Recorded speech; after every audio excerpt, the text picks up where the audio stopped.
I was barking up the disciple tree really, really hard for a long time. I would send demos to Vishal and like I remember there was this one EP I was sure he was gonna take, and then he was like, I'm gonna pass on it.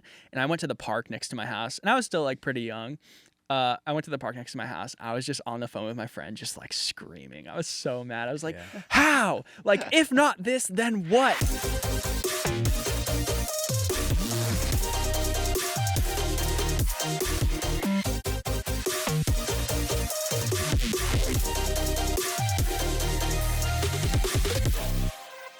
What's up, everybody? My name is Parker Ament. My name's Danny Ferrari. And we are Excellent Sound. Today, we have a very special guest. Very special. Somebody who has releases on Disciple, Dim Mak. What else?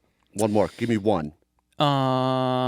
He's got releases with Joytime Collective. Yeah, that. Yes, Joytime Perfect. Collective. He's got tracks Beautiful. with fucking Marshmello. He's got bangers all over the place. He is one of the youngest guests we've had on the show. And he is, in fact... He's next up. For sure. Next up. Aw, thanks, guys. What's his name, Clap bro? it up. Clap it up. Viper fucking Active. He's here. What's up? Yeah. What's up? At the ripe age of 19, apparently. Yes. We were having this discussion. You're only 19 years old. That's what Parker thought. Yeah, so Parker said that he Googled my name. Yep. And put the word age after it, and it comes up that I'm 19. And I was like, okay, what website is this from? And he's like, oh, it's from the Outlaw Ocean. What's that? And I was like, hang on, like just start so I can like tell this awful story. So Credible source, Outlaw Ocean. very credible. One of the biggest names in EDM media. New York Times is the Outlaw Ocean, straight up. Oh, it Oh, wait, is. you're being serious? Yes, absolutely. Is Absolutely. it like their cool brand for like EDM So- shit or Their what? So no, underground so- brand. There is a journalist. His first name is Ian. I can't remember how to pronounce his last name. It's like Urbina, something like that. Allegedly, or? Yeah, allegedly. And so he in like 2019, because I'm whatever year it is in age. So it's 2025. I'm 24. I'm about to turn 25. And in 2018, 2019-ish, he reached out to my first manager, who was like kind of a manager. It was weird, right? I was 18. I was just kind of like floating, figuring things out. Yeah. And he reached out and he's like, hey, I have this book that I've written on the ocean and on like real life pirates and like what like all of that is about. And Cool. here's like a link to like a PDF about like, you know, some of like the findings that we got. And it showed like, you know, all kinds of like crazy crime shit. It was very interesting to see. And he's like, so I have this idea where like I work and I collaborate with like a musician on making like a soundtrack to the story, and like the story is gonna like be supported by the New York Times and like blah blah blah blah blah, right? So to someone who like had done nothing in the music industry, it was like, oh, like this sounds really cool. And my manager was like, oh, you gotta do it. I was like, all right, fine. So I did it, and I actually had like a ton of fun with it. I think the songs are actually like they're, I don't know. I still think they're cool. There's multiple songs. Can we find these somewhere and like play Yeah, them they're up? on my we got it. Spotify. Can't Okay. get those Oh, off. they're on Spotify. Yeah, Sick. can't Hell get yeah. those off. And No. you were Viperactive back then, too. Yes, I've been Oh my Viperactive since gosh. 2013. Yo, Wow. that's commitment. That's Yeah. awesome, dude. Yeah. It started with like Launchpad covers on YouTube of like other people's songs, and then Oh, cool. eventually I was like, I need to make my own music. I heard Matty on actually. He was like, Oh, I nice. started making my own music because he did pop culture originally. It was just a mashup. Yeah. Right. And he was like, I need to do my own stuff. I want to like be an artist, so I'm gonna be Matty on, right? And I heard him say that, and I was like, I should do that too, because I know this program inside and out at this point, because Launchpadding like teaches you crazy routing. If you get like super deep into it, you get like just rack genius level, right? Like better, like there were kids in Launchpadding that have never made a song that are better at like routing in Ableton than any producer I've ever met, hands down. That's That such makes a good sense, though. point. That's such a good Follow point. actions and all that type of Yeah, stuff. Like, to make it got really complicated when like we got into light shows, and like it was a thing where like we were all kind of like innovating like the way that you could present You're a Launchpad programming cover. it, yeah. And like to make a light, right? Like you use, so it's connected to the velocity plugin in Ableton. And you change the velocity, whatever, and the output of the MIDI channel that has the velocity. This is like nerdy as fuck, but no, this is what No, you're this in the is right great. spot. Yep. the output of the MIDI channel goes to the Launchpad, right? And it can receive the velocity value and change the color. Well, to make that light, because now you press a button, it has a light. To make that light move, right? You have to use the arpeggiator and you put the arpeggiator after the velocity. So now it's going boop, boop, boop, boop, boop, boop, boop, boop. And the gate is how long the lights last. The rate is how fast it moves. And then like the steps is how interesting. many lights it goes up. Well, steps only goes up to 12. Right. So how do I get it from one side of the launch pad all the way to the other side of the launch pad and have it go up the whole thing? I have to like duplicate it, create a chord effect, pitch the chord effect. Oh, okay. I see what you're saying. Yeah. Right. Yeah. And if I just put a chord effect on the thing, dude, like it's just going to happen twice at the same time, right? Right. Because the chord is just duplicating what's happening. So I have to delay the chord effect so that it goes do, and it continues. So now you've already got this like fucking 5-piece rack just to make a light go. And we had lights that were going like Dude, flowing around the whole love thing. this shit. It was nuts. Yeah. Nuts. This is I like feel some this Sean way- Wasabi stuff, No, dude. see, I you know what feel I'm this saying? way about Serum. Like when we were making we were trying to make a Serum like essentially do its own drop, like and do its own rhythm. Oh, so we came cool. out with With like an one entire button. preset Right. pack, but like really trying to get it to where like it does a rhythm or it has 2 sounds in one Serum preset. And it was that same type of thing where Serum doesn't have like a built-in sequencer. I don't know if you use Serum a lot, but Oh, yeah. it doesn't have a built-in sequencer, so you have to use the LFO to create your own sequences. And you're like kind of programming and you're trying to figure out like, okay, if I have an aux source of the macro turning off at this point and then it turns on, and then you're essentially doing ones and zeros with this shit. So I know exactly what you're talking about. I love that shit. And just to Yep. be able to get into the mindset of like problem solving for something that's not necessarily built to do what it's made for, but you're finding a different way Yeah. is so satisfying. That's so cool. That makes Yeah. sense why you're so sick of producing, because you were thank doing you. that shit. So Yeah, there was a whole forum of kids doing Launchpad stuff, and we were all like 14. Right. Just because, like, who else is like doing that, yeah, right? definitely 14-year-olds. Yeah. Yeah. There was one guy on YouTube who was like spearheading the whole thing. He was called Nev, so Nevable, and he was the dude who was doing like he did like covers of like Louder, Dr. P, and a couple of Skrillex songs. The Tetris Dr. P thing he did, it was really big, but these were getting like millions and millions of views. Yeah. And then he ended up like stopping doing it. But these videos like I mean, Sean Wasabi's a good example of someone who like was just really intricate with the actual finger drumming aspect of Yeah. it. And then the other main one, it was like Nev, Sean Wasabi, and then the other main guy was M4 Sonic. And he didn't do any light effects. He just had like press a button, it has a light, but he would do like Skrillex mashups. So he'd take like Skrillex, just tons of Skrillex one shots. He'd have his drum kit in the bottom corner, and then he'd just play all these one shots like in sequence and just make like a fire thing out of it. And then he ended up like getting signed to Ultra because his videos again were getting like millions of views. He signed to Ultra Records and started doing like originals, but his originals like weren't made out of Skrillex samples. You know what I'm saying? So it was like it was just like the DNA of it was so different, you know? He didn't learn that aspect of it. He learned the whole structuring, and if he has the right sound. Some people can produce that way though too. You know, some people just aren't sound designers. They use presets and they're sick. Yeah, I mean, I feel like that is a talent that less people have, more so than For sure. being a good sound designer, you know? And it might be even more desirable. What do you think? Well, it's like you start learning how to produce and you're a DJ. Like some DJs learn how Yeah. to produce, or you're a musician that starts learning how to produce and then you learn how to DJ. So it's kind of interesting. But I feel like we're so excited to have you here. We got off topic. Yes, We were talking yes. about The Outlaw Ocean. pirate song. Yes, Right. yes. Okay, so Sorry. Yeah. And then It's you a started pirate talking album. about Pirate album. pirate album, and were you Pirate doing it album. with the Novation Launchpad? How did we get on that? So I So- want to bring it back to that. Sorry. Yeah, so I was talking about the Launchpad because I was talking about the fact that I've been Viperactive for so long. Okay, right? got it. So that wasn't included in the Outlaw Ocean thing. So basically what happened is I signed on to do this thing. I made like 5 songs for it, and he gave us like this big like folder of sounds that he allegedly had recorded from like his journalism on the ocean, right? There were like whale sounds and sounds of like boat chains and all kinds of stuff. So it was cool to like have this little bank to like work off of, and it was inspiring. And like the songs kind of have like, for me, the songs, I kind of put the ebb and flow of like that vibe into the music.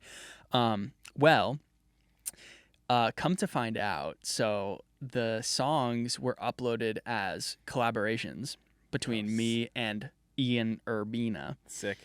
Ian. Fuck yeah. Yeah, Ian. awesome. Which Threw he his like name up there, he like ex-Ian. he never touched these songs. Of course not. Right. But it's a collaboration because he like provided samples is Sure. like the legal angle, you know. Yeah. And That's not how it works. yeah, right, for sure. So, these songs come out, whatever, and come to find out, like, there's no, like, he said, I'd like to collaborate with a music artist. There were like 400, Oh wow. like 400, like On the same 5 songs or whatever, or no, for different. no. Okay. He got 400 kids that were just like so googly eyed about like the fact that it was New York Times involved Right. to make like EPs for free. That's crazy. And did you? Oh, so you didn't get paid? It was more just like No. for exposure. This is gonna be with the New York Times, Right. and I'm gonna put this out, and whatever one hits, I'm gonna go with that. Like, was that his strategy, or was I that his? think it was. A lot of these producers have come out and said, I am not getting paid royalties. Like, I think he was just fucking grabbing up as much streaming revenue as possible and just I see a number sounds game.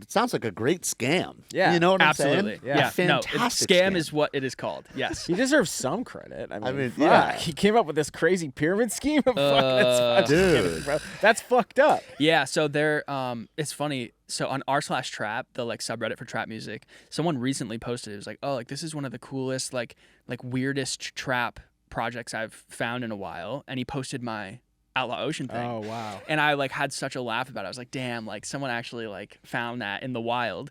And the first comment was like, oh, like just so you know, for anyone who doesn't know, like Right. this was part of like a huge elaborate scam by this That's journalist. crazy. And like there's a link, like he put a hyperlink to a video by one of the artists that got reached out to do it, but he was older and he like went deep into the contract, and he has like a 30-minute video of him like explaining the whole thing. He did like That's a deep so dive on cool. Ian, like a deep dive on the contract, like he had like a form in the comment. This is a video from like 3-4 years ago, and I wish I'd found it when it came out, because in the description he's like, if you like did one or were contacted about one, like I have this Google Docs form, like I'm not trying to like get your information or whatever, but like if you want to like, it's not going to be public at all. If you want to just like put your name in the hat, you know, and say like, hey, like I was one of these people, then like Right. the Google Doc form is there. And I found this like 4 months ago, and I was like, shit, maybe I should just like do it anyways. And the guy was like on his Gmail, like, oh, someone put a name in the hat or whatever, right? But yeah, there were hundreds of us. And if you go to like, I'm sure somewhere there's like the Outlaw Ocean Music Project or something. If you actually like go to that page, you can scroll through them. There's just like so many of them. So you think he was just like, I'm gonna make as much pirate themed music as possible, and hopefully maybe I can get some of it placed, and I'll get some. If each one of these get 1,000 plays, then I'll get some streaming revenue. Like, Right, like- did you sign? So you didn't sign any deal as far as like how the streaming or residuals or anything like that. It was just like a, hey, do this with me. It's gonna be put out at the New York Times. It'll be, and you'll get paid in the E word and exposure. Like that's how Yeah. it was worded. No contract, no nothing. There was a contract, and I'm pretty sure that the contract stated that like your due revenues. Are they gonna get sued by someone for like $200? Yeah. Probably not. Right. You know.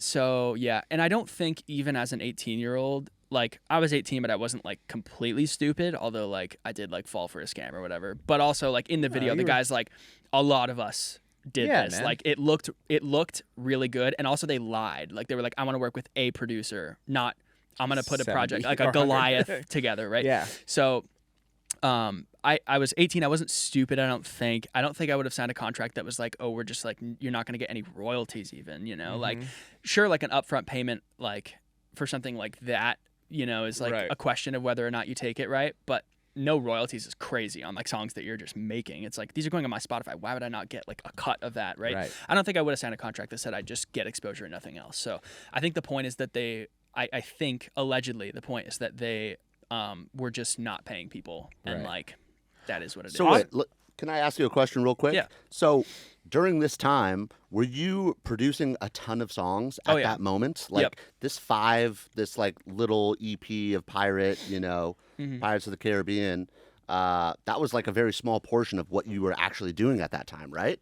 Oh yeah, yeah. Because sometimes with hybrid trap and dubstep, that it takes a long time to make a 5-song EP. You know? I think I did it in like 2 weeks or something like that. Yeah.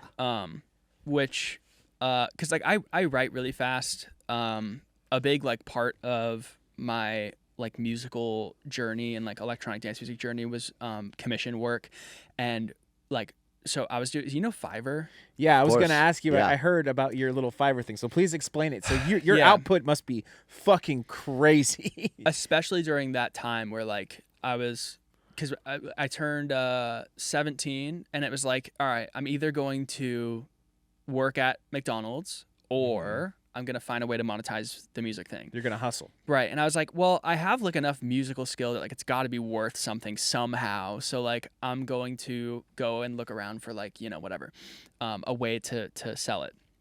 And I ended up setting up an account on Fiverr and selling songs for $75 a pop. And I was like, I will ghost produce your like full song, like just everything but the vocals I'll do. And I did like, I don't know, like 2,000 songs on there. No way. And how long of a dude. period? 3 years, 2 years, 3 years, something Oh, like that. that is epic. It's crazy. That's epic. Oh my gosh. So that's a lot of money, bro. Yeah, it was like 60K or something. Yeah, in I 2 don't years know. for just starting making out music. I mean, that's like 30 grand a year. Yeah. Did it take a long time to grow that amount of people?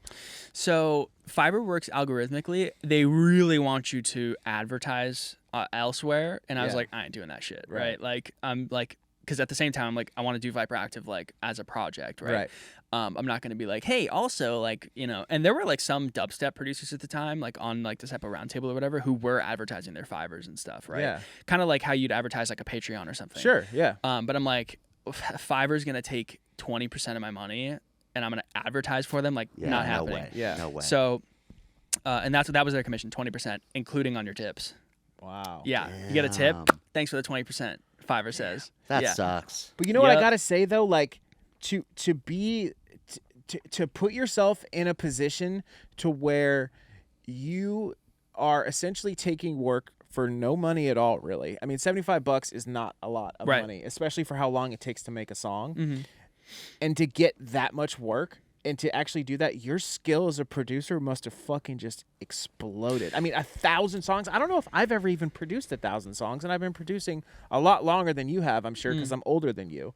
But like that must have helped out your production in an insane way. I must have. Yeah. I mean, There- smart, I think. Yeah, and like that was like a byproduct, right, for me, because I wasn't like, oh, and the plus side of this is that I'm making so much, and that's going to help me so much, right? I was just like, I literally have no choice. Right. So, You know? so what were some strategies that kind of helped Yeah. you during that time? I mean, you were Yeah. cranking tracks out, dude. Right. So I I wasn't doing any exercise at the time. I got into exercise in 2021, so that takes up Okay. a ton of my time these days. So Right. like then I was doing none of that.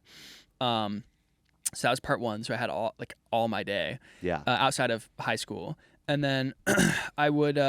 So I always like prided myself on not being like a huge not like a huge loop guy.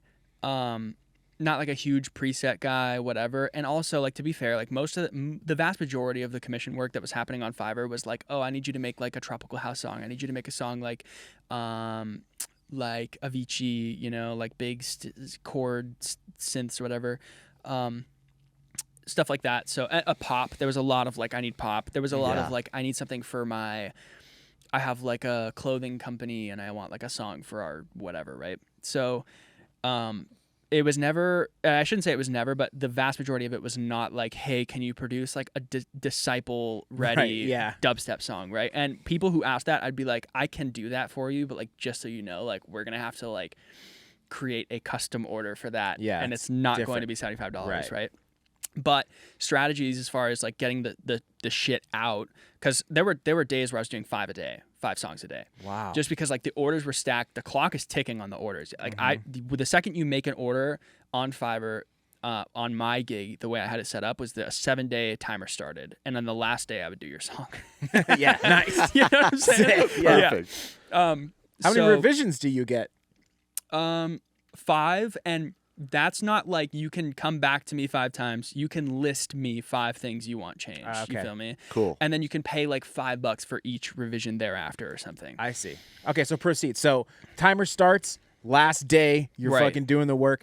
Did you have like tools in place to help you like get shit done faster, like Yeah. like sequences or like what did you strategize that like? Yeah, so I just got really quick with like like writing the MIDI, right? I used a lot of elements that weren't like stick out elements that like I could use everywhere, right? So like like a unison saw that's low passed and it's like a low bass pad. Yeah. I use that on every single song, Right. to the point where like I feel weird using it in my music now because I'm like, oh, it's just a fucking like blech element, you know? It's used everywhere though. I know, it's like it's a great like whatever. Like every part of the production process that I could use something like that in, I was using something like that in, and then like I had a couple of like great impacts, a couple of great like whatever that I could just like slam for transitions, just make like the quick same transition, like whoosh, right, same one every song, but like no one gives a fuck about like what their transition is like, specifically, right? They care about like the meat and potatoes of like, okay, like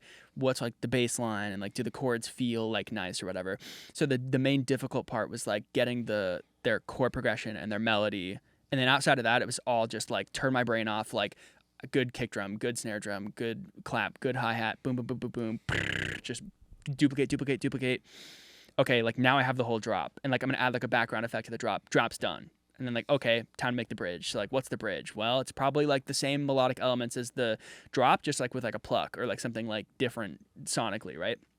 And that's just like how I was thinking of it at the time. Very like Lego kind of, So like a formula though, but you would kind of do the same thing. Yeah. Yep. And it worked for a house song or a drum and bass song or a trap song or whatever, because it's like all kind of like, I mean, all music is like kind of the same thing, right? Sure. Like there's drums and there's mids There's and there's an intro on everything. Yeah. So that was kind of it. But yeah, I mean, there were days where I'd do like 5 songs. The difficult days were like 7 songs. You have to wake up, get them like all going, and then by like 9 p.m. I'd finish, and then I'd just game till like 2 a.m. Wake up the next day and like do it again, Nice. Yeah, and then I hit this point where like I was doing so much Fiverr, it was taking so much of my time that, and I like realized that I wanted to be like really serious with Viperactive, that I had no choice but to stop doing Fiverr. Problem was I had this rift where I was like really valuable on Fiverr, but I didn't have any connections that would like allow my music production skills to be valuable to like real industry people. Sure. So my solution was just like to quit Fiverr and like be poor until it worked. And my parents were like, are you sure? Like, you're not doing Fiverr? And like my dad would like kind of like poke his head in and be like, hey, like how, like, are you doing Fiverr anymore? Hey bud, what's going on with the Fiverr, huh? Yeah. And I'd be like, no, Dad, like I told you, like I'm not gonna do it, and I'm gonna be poor, and like it's gonna suck for a while.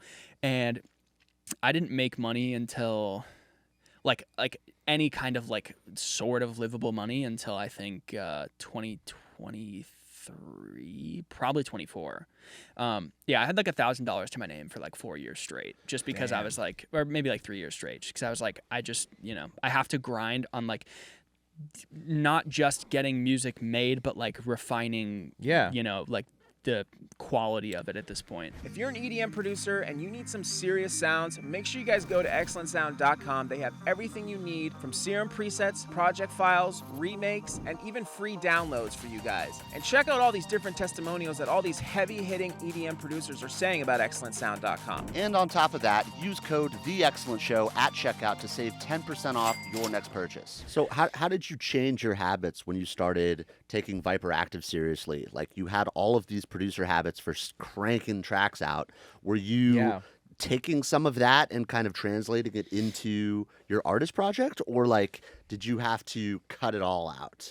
Well, it got me quick with it got me really fast at the building of structure, right? Like a big part, something I recommend like everybody does is take so in Ableton, right, you've got like usually in your bottom left sidebar, you have like your projects folder just sitting there. Yep.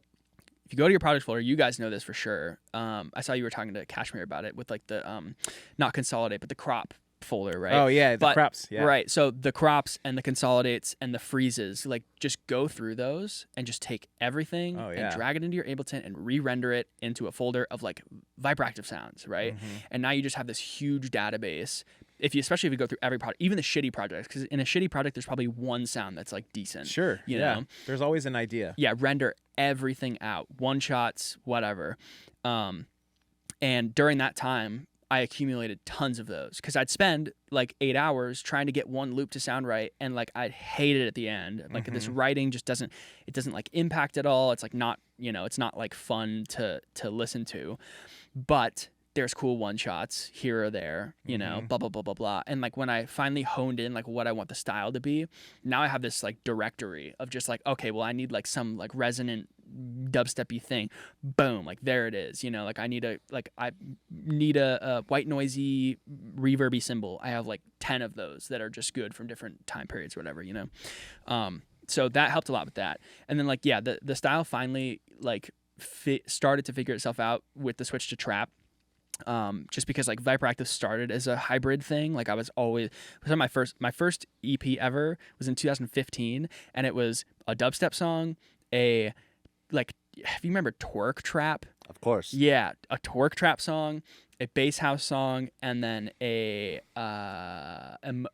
Flux Pavilion emotional remix, which you might ask, why would that be on an EP? The answer is I don't know. I was just like, this is the bonus track. EP, yeah, bonus track, the Flux Pavilion whatever.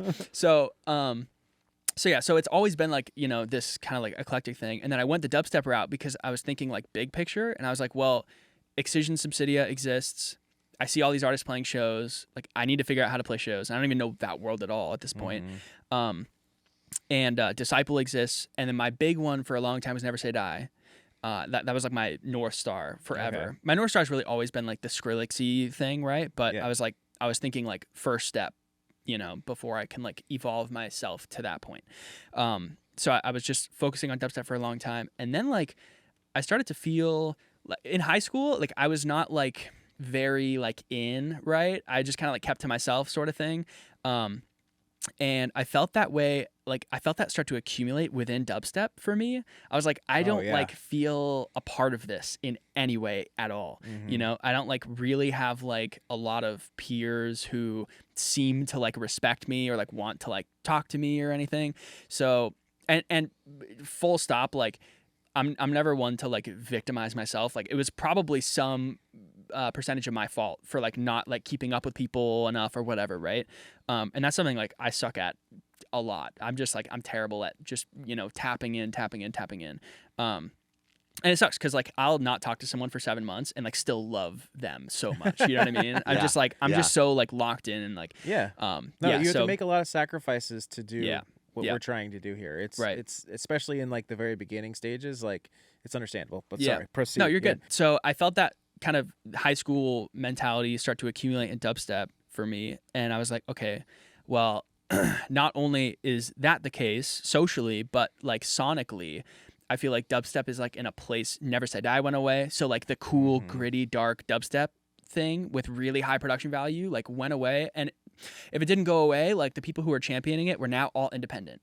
Right? They were not like connected to like a thing. There wasn't that movement anymore. Right. Yeah. And Disciple still existed. Like I've always loved Disciple. One of my first shows I ever went to was a Disciple showcase in Arizona. When I was 16, my like dad brought me. Sick. Your Super dad cool. rules, dude. Oh, he does. He absolutely does. You working on Fiverr, bud? Yeah, let's go to a Disciple show. Yeah. No, he brought me to like that. He brought me to like an Excision show. There were a few other ones, but Disciple still existed. But Disciple's like DNA has always been different to Never Say Die. And like Never Say Die was kind of like this like leather jacket, like black, like cool ski mask shit, right? And like Disciple is kind of like neon, like jokes, like memes were a big part of Disciple. Like, oh, here's a hoodie with Belle Delphine on it, right? Like, by the way, that was like a hard collab. But anyways. Fuck yeah. Right. So that like was Disciple's kind of face, right? Their vibe. And I was barking up the Disciple tree really, really hard for a long time. I would send demos to Vishal and like I remember there was this one EP I was sure he was going to take, and then he was like, I'm going to pass on it. And I went to the park next to my house, and I was still like pretty young. I went to the park next to my house. I was just on the phone with my friend, just like screaming. I was so mad. I was like, how? Like, if not this, then what? You know what I mean? And then the next one worked, and like I got on Disciple, and I did the Disciple thing, and I started like to meet, you know, some of the artists in the Disciple camp. And I just like, I don't know, like I didn't feel like my like personality meshed like properly there. You know what I'm saying? So this is 2022, 2022 is when I did Disciple, and then 2023 people started talking a lot about self-releasing, like a lot, right? Up till now, still people still talk about self-releasing, sure. right? Oh yeah. For sure. And I trusting a label, like I had kind of fallen out of love with, because during my time doing dubstep, I would try to get on the label I wanted to get on. I'd send it to Never Say Die, then I'd send it to Disciple, get turned down, then I'd send it to wherever, like just down the list, right? So I ended up getting on like a bunch of labels, and the idea is that the labels that you're on are going like this, right? Ideally. While you're improving your production skills, because you have to be if you're getting on bigger and bigger labels. So I did like Play Me Records. I was telling Parker earlier, one of the first labels I was ever on was KJ Saka's label, Impossible Records.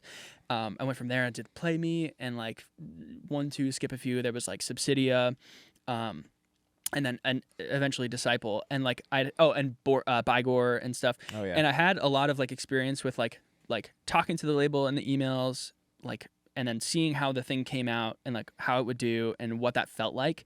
And I was like, why don't I just, because I feel like these labels are like kind of just doing like what I'd probably do if I self-released anyways. So I'm just going to try and self-release at the same time that I decided, well, I'm going to change to like trap music, because it feels, it's something I've always loved, and it's more like versatile in like I shouldn't say it's more versatile in what you can do with it, but in some ways it's more versatile. It tends to be with what you can do with it than dubstep, right? Especially at this time, by the way. Like 2021 dubstep was like not the most, you know what I'm saying? It's COVID dubstep. Yeah. We all thought it was going to be this like insane thing after COVID, and it just was like a bunch of fucking stinkers, dude. Yeah. Everyone was Yeah. depressed during COVID. Right. Super depressed. Yeah, dubstep became like the wall of noise. Yeah. You know, and I just like instantly was out. I was like, Yeah. I love like Space Laces. I love Eptic. I love fucking Murata. People who get like definition out of their noises. Yeah. And there's just like not like that much of that out there. And there's only like 5 guys that are really like hitting that for me. So yeah, like kind of fell out of love there. Started doing the trap thing. ISO had started to like really blow up. And at the very beginning, I was being very like, ISO-centric in my approach to trap. And then I quickly realized, like, well, I feel like I knew this even before I was very ISO-centric, but I was like, I'm going to start releasing music. So the first step is like kind of being ISO-y. And that was like the Skrillex Rumble remix. Yep. That he ended up playing at Lollapalooza like recently. And by the way, like the drop of that was made out of basses from that period of time where I couldn't get anything out. Like Nice. I That's had these so like sick. resonant basses, and I was like, okay, like I can use this in trap and it'll kind of feel different or whatever, right? So a little like tidbit about that. But so did the Rumble remix, and it got like good reception, and it was like a different feeling completely for like releasing. And I was like, okay, like people actually will see like this new thing that I'm doing and like receive it differently than they're receiving my dubstep. So I'm gonna do that. I did like a few ISO-y releases, and then yeah, I mean I just tried to I realized like trap is much bigger than like one specific sound. And I look back at the original trap movement and the fact that like you had such a wide variety of things going on with like the same like underlying DNA of like 808s and like you know all that. I was like, it's the same thing now, you know. And I still think that like right now I'm like there are so many like lanes that are just completely like untapped that like it's just going to take someone being like, oh, it'd be cool if like I took this old thing and this new trap thing and kind of combined them, you know. I get what you're saying. Like dubstep doesn't feel like it's been innovated in a while, because it's been out for a while, and trap maybe has a little bit more room for you to sort of expand, and maybe it's a little bit more friendly to people sort of experimenting, because ISO definitely, and Knock, I think what they're doing is like, we were talking about this, like, do you ever like produce a track and you kind of like feel like you overproduce it kind of, and you're like, but this would be sick if I could just get these ideas to sort of work. Yeah. But they're kind of all over the place. I feel like they're doing like the really good job of doing production all over the place. Do you know what I'm saying? And it's like, that's because of they're in that specific genre where they can kind of do other things. So it's just like just doing dubstep is like very much the same thing right now. That's my opinion. I don't know. Is that what you're trying to say kind of, or no? Yeah, Did I completely miss that? No, I think you're pretty much there, right? Like what standardly like you can do and be accepted for within, like, let's just say within a drop, right, is different in trap music than it is in dubstep, I think. Yeah. Right? I feel like you have like a super analytical mind, though. Like just your story of coming up. You know what I'm saying? Like you were thinking of like, do I feel comfortable making this style of music? Like, what's the future of that style of music? And you're like really analyzing this pathway. What I feel is like the history of this or that, and like how? well, no, not even the history, like the future of the genre. And I feel like a lot of like producers coming up right now, like they're banging their heads into this one thing that they really want to do, and it's not working for them, but they're still doing it because they love it and they like it, but it's not working for them. So maybe it's not their true calling. Maybe. You know? But you're very flexible in where you were going. You like understood that dubstep, I love dubstep, but like my crew is not really, it doesn't feel good. Like it's not really me. So maybe if I do this, it's going to sound different. Yeah. You know what I'm saying? And there's like great risk involved with that emotionally. For sure. Right? Like I have a friend of mine who's like going through the process right now of trying to change his alias, and like even that is like, oh, it's hard. What man. the fuck, you know? He's like, I don't know. Like he's like, well, what I think I'm gonna do. He came to my house the other day. He's like, I just want to talk to you about it for a while. He's like, so I think I'm gonna do this new alias. He's not like a huge artist, right? He goes by Banished, BVN, BVNISHED, and he makes like really sick trap music, right? Yeah. And he wants to change his name to his middle name because he's like, well, under Banished, I feel like I can only do like dark like stuff, right? But like I love all kinds of stuff, you know, and like I just doesn't feel like it has like an identity rift there, right? Yeah. And he came to my place. And he's like, I think like I don't know if I want to put like previously known as Banished in like my profiles or anything. And I was like, how about this? How about you like don't do that and you just let the new thing stand as the new thing, and like that's it, right? Because like you putting like previously known as in your bio shows everyone like I am not confident in doing scared this. to do something. And he was like, true. shit, you're right. That is where that's coming from, you know? true. But that's like that was even the genre switch for me. I'm like, oh man, like I'm small, but like I have people who know me for dubstep. So if I do something else, then like are they going to receive it or whatever, right? But like what I didn't realize at the time, or what I wasn't allowing myself to really feel at the time, was that like, yeah, I was doing dubstep for a while, but even like my dubstep, like if you listen to the Disciple Roundtable EP, like it's not like just like dubstep. It's really weird and it has all kinds of shit going on that's not like just run of the mill standard. And it's got like trap elements in it. So it's like, okay, it's just changing the style like a 90-degree turn, you know? It's not necessarily like 180, it's like 90 degrees, you know? Yeah. And you were talking about people like banging their head against the wall. I just think, you know, like you have to ask yourself, am I a fan of, let's say they're doing like rhythm, right? And they can't like crack the code of how to get it to like hit how they want it to hit. You have to ask yourself, am I a fan of rhythm or am I a fan of electronic dance music? Like, which one is it? If it's electronic dance music, then that's great. I think that's the best case scenario, because then you can say, okay, well, what else do I like? And even if you want to keep making rhythm, you can at least like just grab stuff and just put it into rhythm and like just have like, people will think you're so unique just because you like broke the mold in some way, you know? Tried at least. Yeah, right. Yeah. Even the attempt. And like everyone has, I think like most producers have good taste. Most producers know like in their heart if they aren't like really vibing with what they want or what they're making, right? So it's like if you try something and it doesn't work, then like you don't have to release it.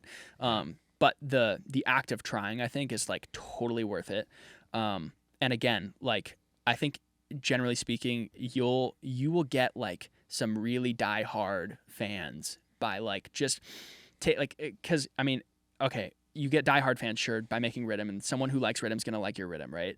But like imagine like a rhythm fan who also like, let's say you grab like elements from like main stage tech house, right? Like 909 snare buildups and whatever, right? Like the style of like some like classic like gospel like vocals or some shit. And let's say that you love those two things, and that's just an example, like a couple of things that you love, and you start doing that for a little bit and you're like testing out the feels there.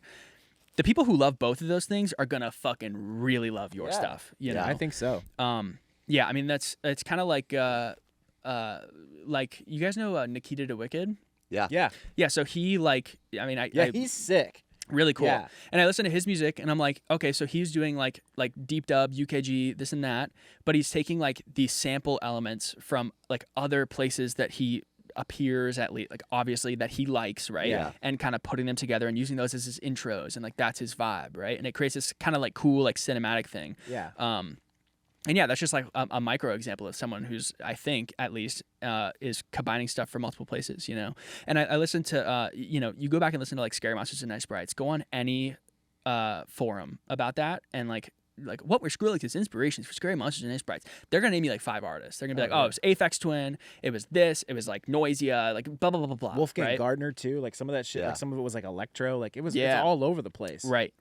So, like, I mean, dude, the music that like I grew up loving is a culmination of stuff, you know? And then you add on to that, like just your personal like sample choice and all that. And like you end up with a pretty like unique thing, you know? Are you tired of your home recording sounding average? Do you struggle with bad acoustics, cheap gear, and constant distractions killing your creativity? I've been there. Hours of tweaking mixes that still don't hit. 808s that slap in my headphones, then vanish in my car. Clients pull up expecting a vibe, then we're recording next to a laundry bag.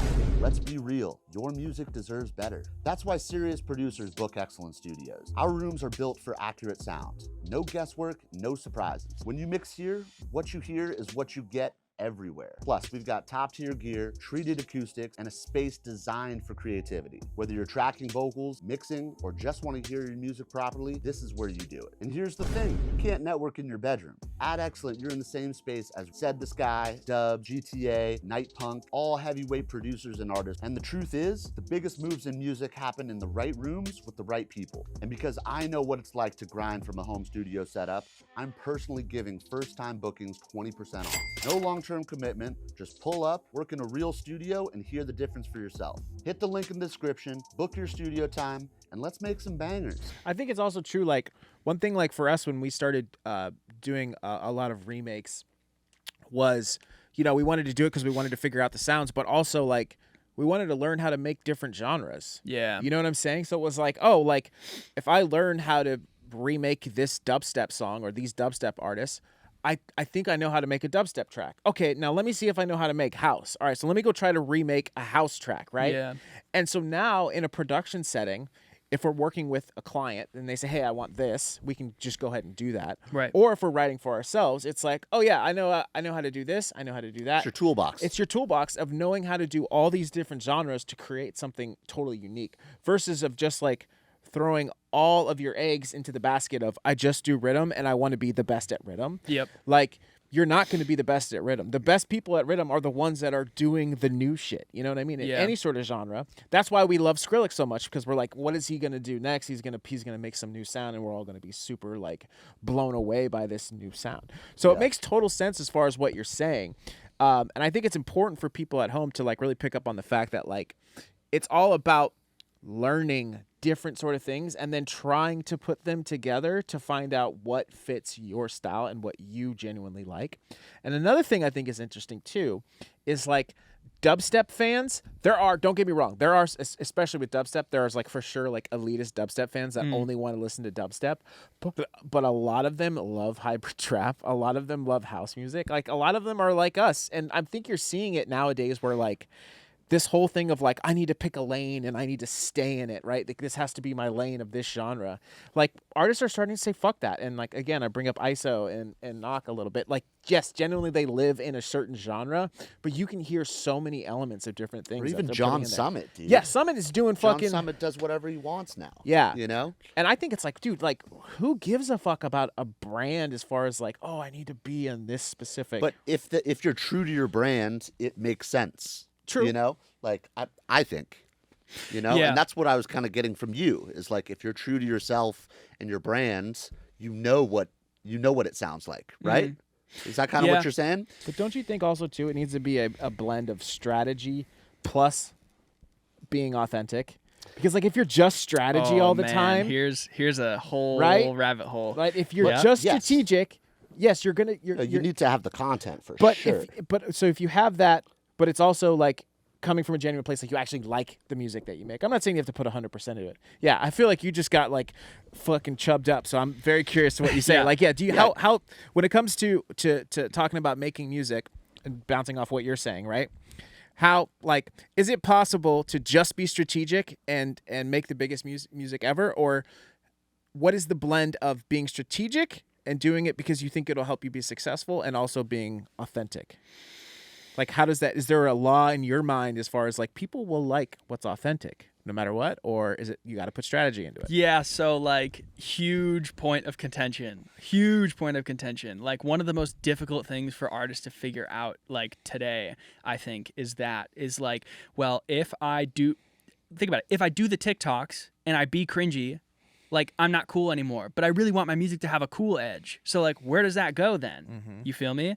Like the artists that I look up to the most have completely kept intact their artistic integrity.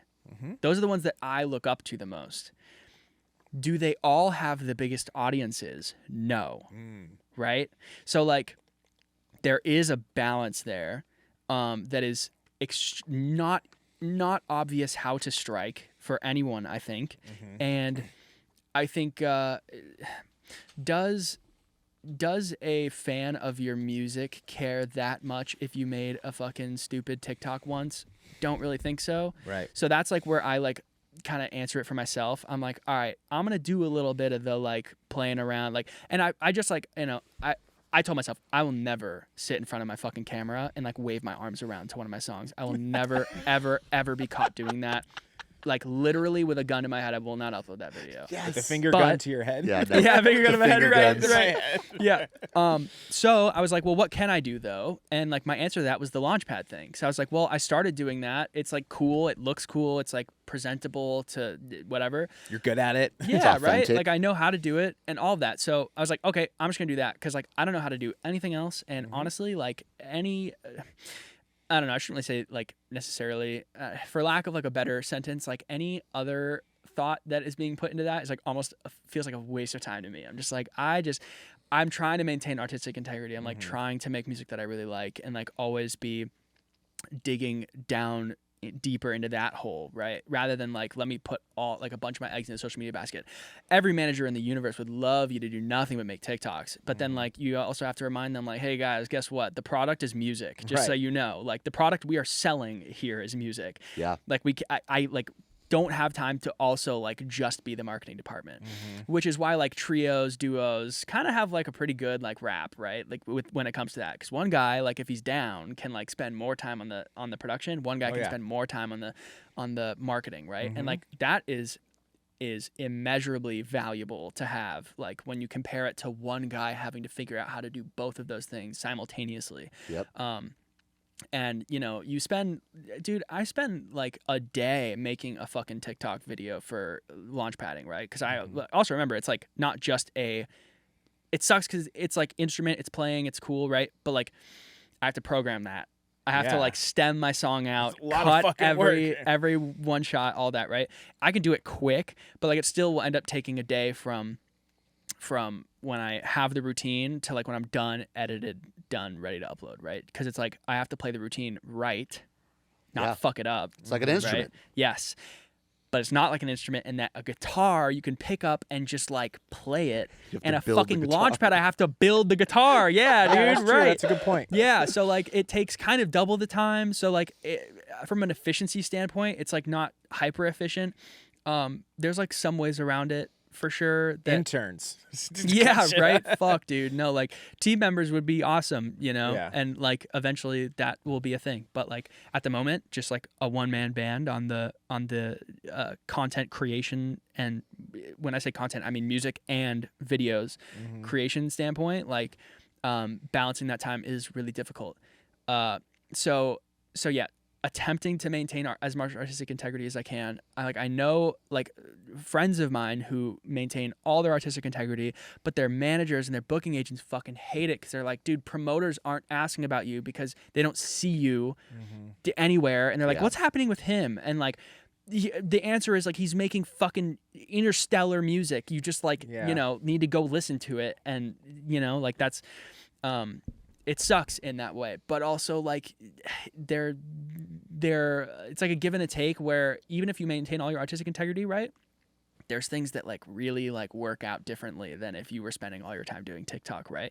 Like getting in the rooms with certain calibers of artists, like they respect when the music's like fucking a certain place, and like, you know, it's different if your main thing is the TikTok thing. It's like, well, then you'll do great with like people, but like you'll struggle more like kind of like on the music creation. Our producer's gonna respect you, as in like, yo, wait, you're a TikTok producer, you're YouTube. We know exactly what you're talking about. Yeah, like, 'cause we felt that same way when we were like sort of starting out. It's like, do people look at us as just YouTube producers, or do people look at us as like other producers, or they look at us at the same sort of respect level? All know? your samples are in their fucking songs. No. So I'm saying yeah, like, exactly. No. I'm not saying I struggle with that, but in the beginning, it was a question it for was you. very much so, and because what you're saying is absolutely true. Yeah. And then also, I think what you're saying to that is for producers that don't have necessarily an extroverted personality, right?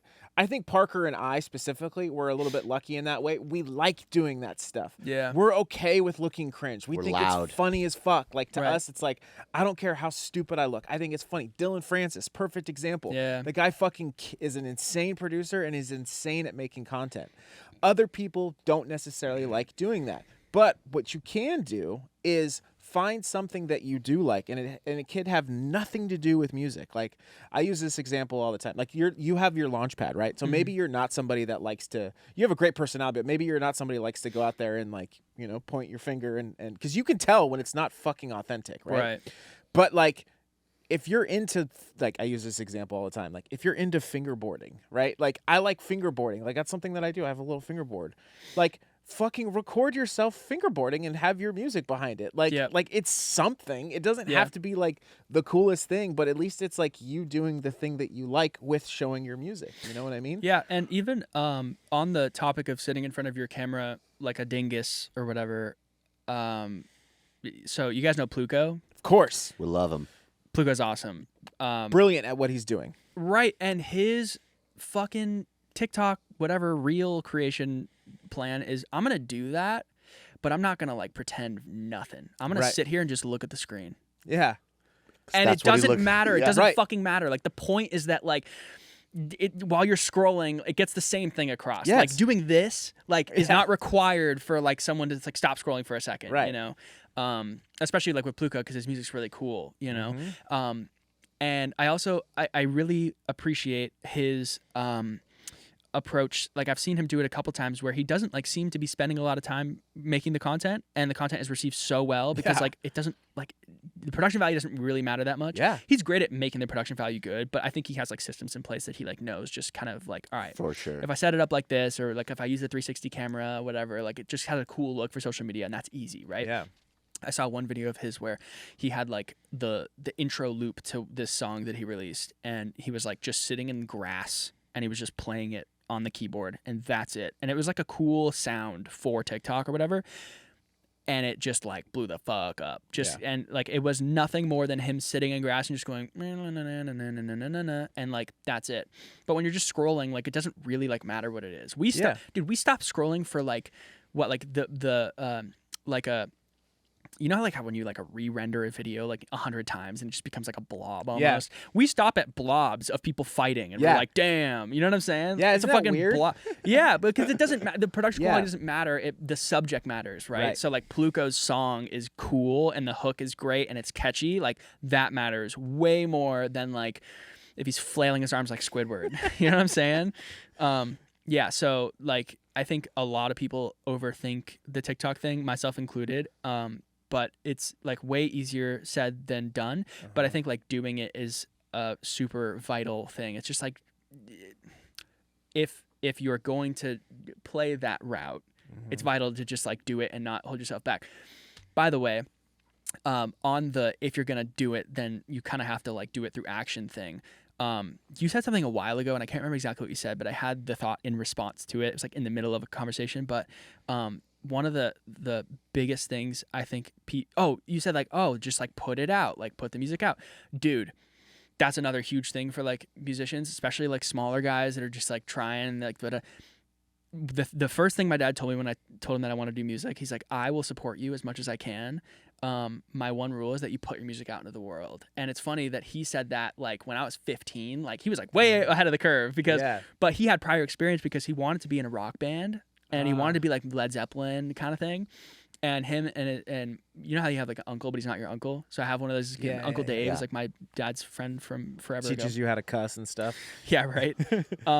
Well, him and my Uncle Dave were like playing, like writing songs in their van in the woods in Vermont, right? Because like I was born in New Hampshire. I was moved here when I was 2, so like it doesn't count. But he lived in New Hampshire his whole life, and he was trying to like do this thing with my Uncle Dave, and like I have the 4-track recordings of their fucking music, which is so cool. And like I've taken a lot of it and rendered it to Ableton for him and like made it into files. Oh, really cool. But he was doing that and he never showed a single human being. Oh man. And like that's what he told me. He's like, you just can't do that. Like you can't pour yourself into this and like do nothing with it. You have to just start putting stuff out. So I was like, fine, I'm gonna release an EP and it's gonna have a dubstep song and a twerk trap song and a bass house song and a Flux Rebellion remix. Epic. And like that's the reason I always just release shit. And if you go back into my catalog, it goes really deep and it goes like really low in quality. But like that's just because I was like listening to my dad. I was like, I'm just gonna do that, you know? Dude, that's such great advice, man. I got a couple questions, and then I really want to get into the production segment. I'm super excited about it. Yeah. My first question was, this is kind of like to wrap everything up. What is your signal that a song is done? The first step is get it ready for live play. So like get it actually like ready to fit into a set, and then once it's ready to fit into a set, it's probably not that far off. I should like sometimes getting something to fit in a set is just like having the build up done, you know, so you can just mix it into like you know from one song to the other, and then just slapping a build up at the end of the drop so that you have an out. But when I say like ready for live, I mean like just like a little more than that, like you know, like make a little intro, make a little bridge, you know, kind of thing. Sometimes I want to spend like more time and really like dial stuff in, you know. It just depends on like when depends on when the song's coming out, dude. You know what I'm saying? Like when is this song going to be public? Right. If it's something that I plan to be soon, then like I'll just go in and twist the knobs and you know, so I mean every song's like super different from each other. Poison is a much simpler song than whatever In the Cut with Marshmello. In the Cut with Marshmello is like a lot of tracks and it's like very different. It's not like a level of complexity that determines if it's ready, right? It's just like, again, does it reach like the base level of okay? And then you can build on top of that or you cannot. Is it good enough to put out? Is this good enough to put out? Like, Yeah, I love that. I think that's going to help a ton of producers. Yeah. My next question is, you brought up Marshmello. Yes. Yeah. Did he poach you, or how did this happen? How did he find you? How did you guys meet? Were you at a barbecue? No. So no barbecue. No safaris Yet. No safaris. Okay. Yeah. No winter mountains or anything like that. So March of 2023 something. It was a 4 or 5. Yeah. It was Ultra. Whichever Ultra music Kill Safari played at. I do not remember which one it was. It was either 23 or 24. Maybe 24. I don't know. Anyways, March, April, May. Okay, so it was 24. So I went to Ultra and Miami Music Week to go out for Kill Safari set. So I did, I was like, it was funny. I was like on stage with them and I like, you know how they have like the Ultra live stream? And it was at the worldwide stage and like the cameras were panning around the stage or whatever. And my girlfriend was watching at home and she tuned into the live stream. She's watching. And for a long time, I'm like just sitting behind them, just chilling. Right. And I looked down at my phone and I go, and like my girlfriend texted me and she's like, I saw you do that on the live stream. What are you doing? And it was like Dylan Francis followed me on Instagram and I started freaking out, right? Because again, at this point, I should clarify, like at this point, there were like not many like real touring artists that like knew me, were following me, like nothing. And I was just like, what? Something happened like in that little short like time span at Miami Music Week, at Ultra, that like I'm not necessarily super privy to, but like it was the Kill Safari thing. It was Dylan Francis, and then I went home to my buddy, I went back to my buddy Matt's house, who I stay with whenever I'm in Miami, And shout out to Mattis.wave. And that like day or the next day or something, Marshmello followed me on Twitter and he DM'd me and he's like, yo, I really like your song Angel's Crest. Here's a video of me playing it. And he just sent me a video of him playing it. It was super cool. And he's like, we should work on some shit. And I was like, yes, Marshmello, I would like to work on some shit with you, for sure. Hey everyone, I just want to take a quick second to celebrate the anniversary of Gorilla. It's been an entire year since we released the Gorilla series, and it's no secret why it's the most popular pack to date. So we've decided to do something really cool. We decided to create the ultimate Gorilla anniversary bundle for you guys. This bundle is going to include 400 Serum presets, a ton of samples, and 11 Ableton Remake project files from some of your favorite artists like Skrillex, Virtual Riot, and Fred Again. For those of you that already purchased Gorilla's early access, don't worry, we got you covered. For the first time ever, we are actually including an expansion pack for Gorilla available on our site now. It's gonna have new Serum presets in the same style of multi-genre, and of course, 5 new Ableton Remake project files from Skrillex and Fred Again. And if you missed out on your chance to get all of the original project files from the early access bundle, we got those on our site for you too. So make sure you guys go check out the link in the description and go get your copy of your Gorilla's Ultimate Anniversary Bundle today. Let's jump back into the podcast. Did you try to play it like super cool, like not get too excited? Like, did you have that at all? Like, I don't want to like. I love that question. I don't want to be like thirsty to be like, oh, dude, I'm such a fan. You were just Right, like, right. Hey, cool, man, cool, Tiesto. Oh, I mean Marshmello. Yeah, right. Yeah, right. Will Ferrell. Will Ferrell, yeah. Yeah. So I with the whole like meeting artist thing, like I get nervous about it, like all of us do for sure. I just feel like most of the times, like, and this has been proven to me, like and proven to you guys and being in the room with a lot of these people that like you guys and a lot of other people have looked up to for a long time. Like everyone is exactly like us, and they just like were on a different path at a different time, and like it ended them in a certain place, right? So I try to remove like literally all of the like fanaticism from it. I'm not gonna lie to someone and like say like I've never heard of you before, Skrillex. Yeah. You know what I'm saying? Like obviously, but it's cool to talk also with these people about like, you know, what your experiences were like with looking at them a long time ago, and like in hanging out with Dylan Francis. That was like a really cool conversation that we had where I was like, yeah, dude, like I was listening to your shit fucking when I was, I don't know, like 13 or 14 or something, you know? Yeah. But I just, again, especially like at first, I'm just like, just try to be like grateful. Like, thank you for saying that first off, you know, like they're anyone else. And like, I mean, just be appreciative. And then it's a lot easier, like when you're in person and you're like 3 hours into like session with someone to be like, dude, like, crazy story, but you know? So like that was when, Mello hit me up and fucking, I think I like just got home from Miami Music Week, and then Fred followed me and DM'd me, which was super weird. It was like right after that. Yes, like Wow. literally this all happened in the span of like 30 days. So we're talking something probably did happen. In that time that you don't know about, right? Right. And we're talking about like this might sound fucked up, but we're talking about like top tier artists. Like you're saying you didn't really have any relationship with any. I mean, obviously you were going on stage with Kill Safari. That's a big deal, right? Yeah. But like in the caliber of Dylan Francis, Marshmello, Fred Again, right? You didn't have any of those like in between people. Like it's like top of the fucking game, people are now following you. You know what I mean? Like that doesn't really happen to a lot of people. So that must have been especially just being like, what the fuck is going on? Oh, dude, it was fucked up. Like I remember me and my girlfriend Hannah were sitting in her kitchen. It was like 2.5 months after all this happened, and it was just nonstop because like once Mello started talking to me, my first Mello show was in May. So like it was just like March, April, May. You know what I'm saying? There was like really no like downtime. And I think it was probably like after like 5 shows or something that like we were sitting in the kitchen, we were like, we have not talked about this, by the way. Like we have not sat here and been like, take a moment, you know, like maybe like have a drink and just be like, whoa, like what was that? Like Hannah and I started dating when I had, again, $1,000 to my name. I was going to move out here in January of 2024 in my car, That's what I was going to do. I was like, I'm going to move out here in my car because I don't have money. I don't see money coming to me in the near future, and I'm not going to waste time. So I'm going to live out here in my car. My dad was like, please don't fucking do that. And I was like, I'm going to do it. Just go back to Fiverr, son, please. Yeah, right? Yeah.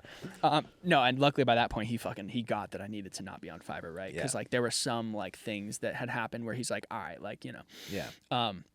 But yeah, we had this moment where we were just sitting there like what happened? And neither of us know.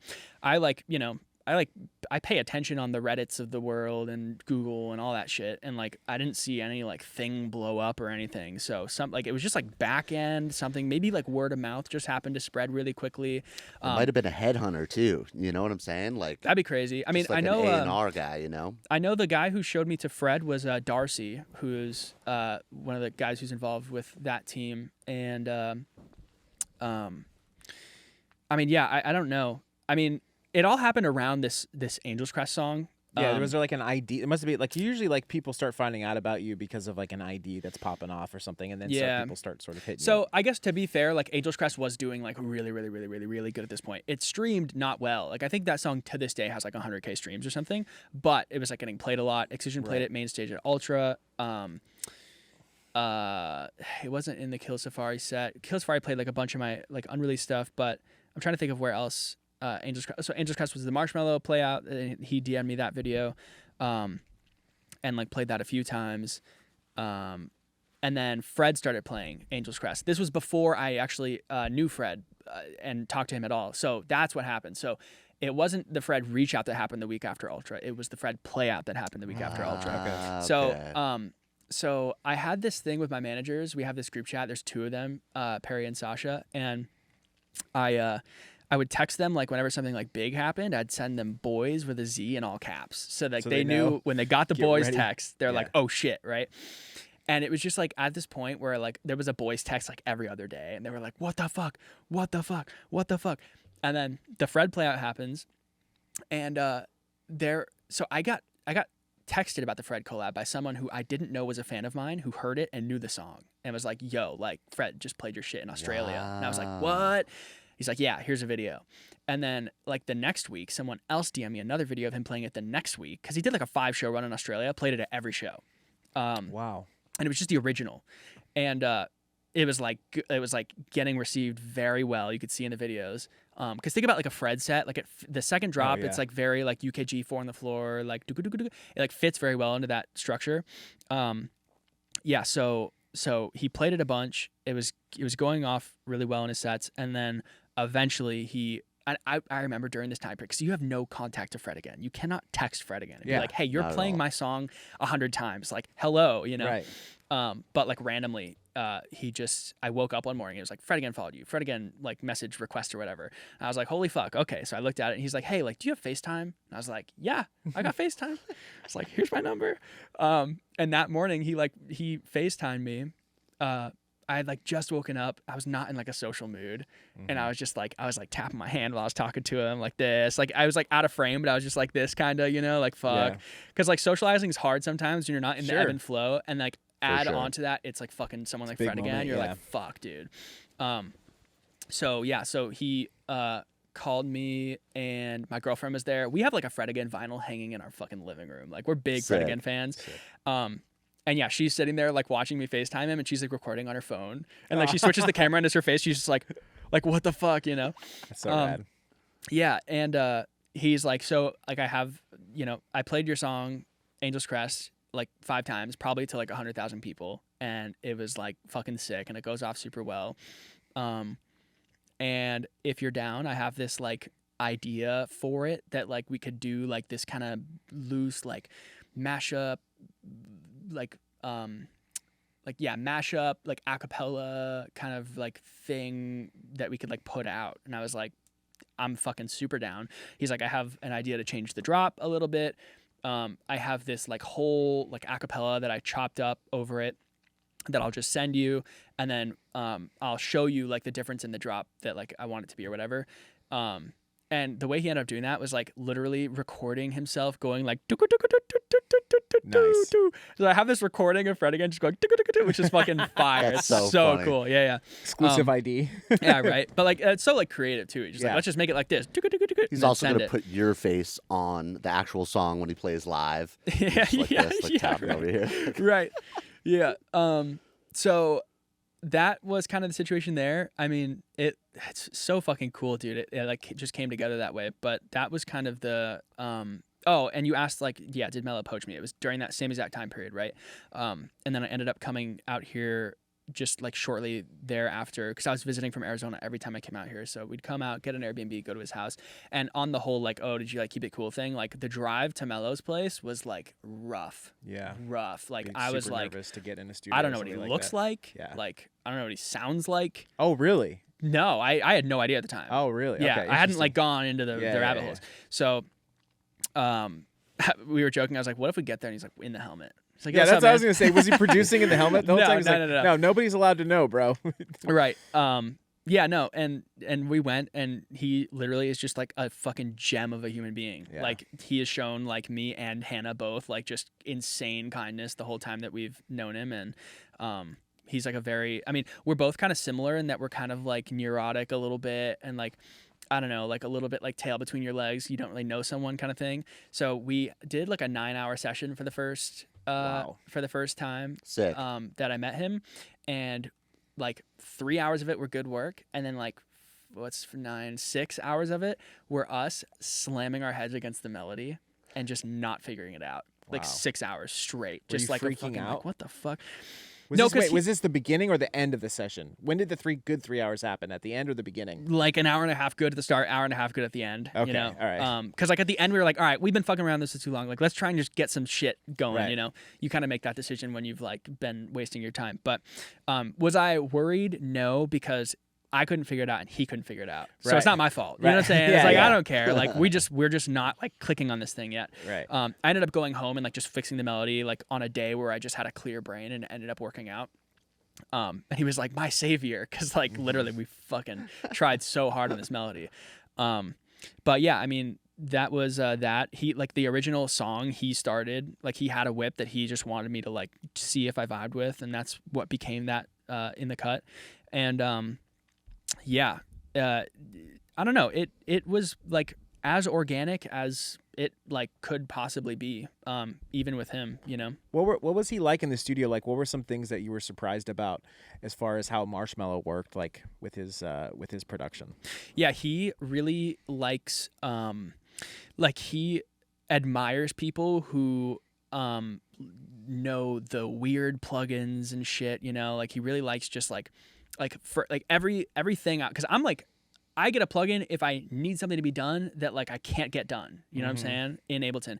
But like he likes to like find like everything I was doing, he'd be like, oh, you know, there's like a plugin that like can da da da da da da, and like, oh, my buddy this guy was showing me, and he'd show me this fucking random plugin that's like $40 I'd never heard of, and it was like super cool, you know? So he likes that kind of stuff.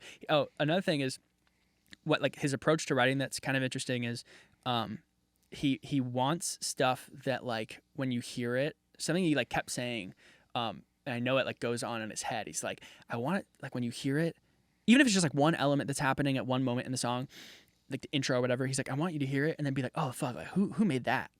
You know what I'm saying? Like who fucking made that? Like That's like a very What's cool that thought. he'd take like a synth and just be like, well, the synth is playing a cool melody, it's fine, but I want it to like twist around itself, do fucking glitchy weird shit with it, just to like make it more out there, you know? And that was like a thing that he kept like going back to just at different points. Like the intro was a big part that was like that. But yeah, I mean that was like the big takeaway. And then just in that like we're kind of similar. We're pretty like neurotic, you know, Right. we kind of like approach stuff similarly, which is cool.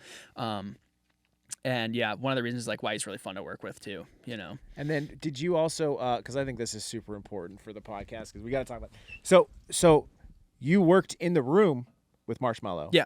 did you get to work in a room with Fred, or was that all just across? Okay, so No, because Fred, he's fucking all over the place all the time. You literally never know where he is. You know what I'm saying? so you didn't really, so beyond working with him, it was just more so you would receive the stems, or did you guys ever have a chance to actually have a call about where the song was going and maybe get into his head as far as how he is with production at all? Or So- no? Like, how is it working with Fred again with producing? Right. So, I like, so we never did like a call like that, right? And like sometimes I don't even end up doing that with like other people I'm collabing with. Like, we did a lot of like I'll send you a bounce and then like tell me like what you think, and like, you know, he'll take it in his Ableton and just like take the actual audio file of the bounce, twist it around a little bit and be like, try this. And I'm like, okay, because he told me from the start, he's like, you have the whole project file and all the plugins and everything, so like let's work in your DAW because you already have the song mixed down and everything, right? And I just have the bounce. Like he's like, I did this really crude. He already had the mashup and he was playing the mashup, right?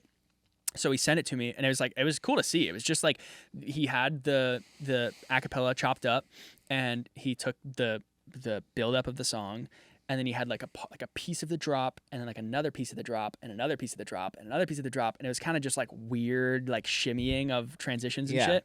And he like arranged it like differently than it was, because he was taking the second drop and making it an entire song. You know what I'm saying?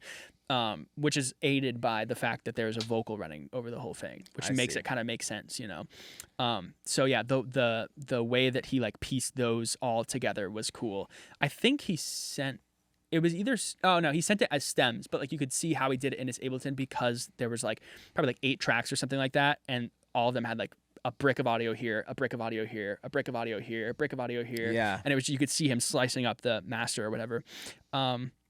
But yeah, I mean, from what I can tell, it's just like one thing that I, like, how do I say this? That I am really inspired by the Skrills and the Freds of the world, from what I can tell, mostly from the outside, is that like again, from what like I can see from the outside. I preface this like this is not like from a very informed standpoint.